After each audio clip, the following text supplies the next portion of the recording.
According to the nonpartisan group, the Cal Budget Center, federal funds drive 1/3 of California's budget, and they estimate that to be about $153 billion, with about 75% of those funds going towards supporting health and human services. Now, there could be a lot at stake here, but there also still are a lot of unknowns about this order. So I want to go ahead and bring in ABC 10's Jeannie Nguyen. She's been working on this story all day, trying to really track down those local impacts. That's our biggest question, right? Right, Alex. And just to name a few places that I talked to today, some nonprofit organizations like Planned Parenthood, law enforcement officials like Sacramento Police, Sacramento County Supervisor Patrick Kennedy in regards to housing projects, the Sacramento City Unified School District about school lunch concerns, and many of the responses that I got today was that it's still too early to tell just how this executive order will directly impact each department or organization.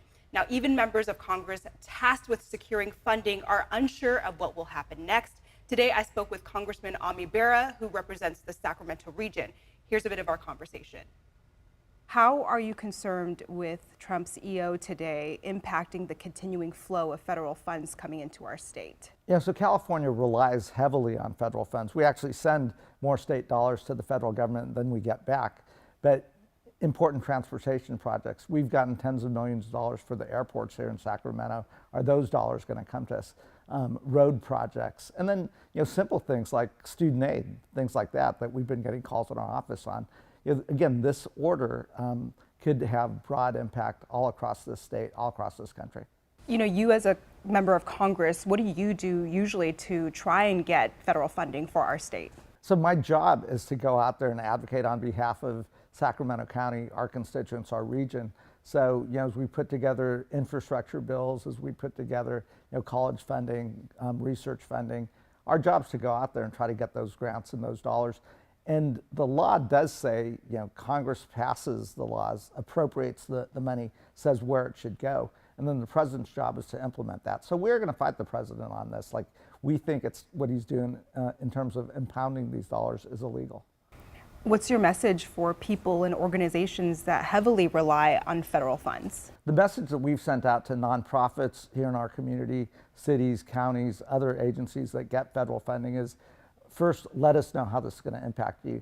Then we will start reaching out. We'll reach out with our colleagues. It's not just going to be limited to Democrats. So Republican members of Congress, their districts are going to get impacted as well. Hopefully we can get the president to understand that this is going to have broad impact, broad disruption. It's going to disrupt a lot of folks that voted for him, and he probably ought to roll this back. The Sacramento Police Department has received federal grant money for some of their programs. Do you think this will impact law enforcement departments like Sacramento Police? We always go after funding for law enforcement, for police, firefighters, and others. And there are federal components that allow them to do the hiring that they need.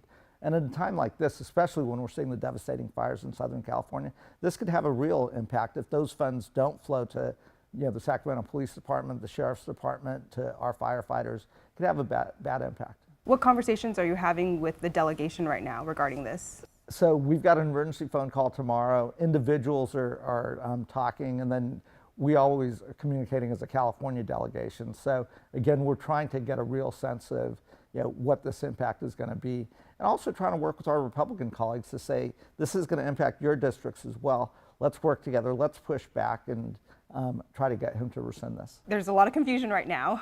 What do you have to say to the people watching who are confused about if whatever they're receiving might be stopped? I mean, for the folks here in Sacramento County, we've sent out a broad email to stakeholders, nonprofits, cities, counties, others that rely on federal funding. We've asked them to stay in close contact with us. If they are seeing delays, report those to us so then we can actually try to go to the agency and make inquiries. But do reach out to your members of Congress. Do reach out to our office.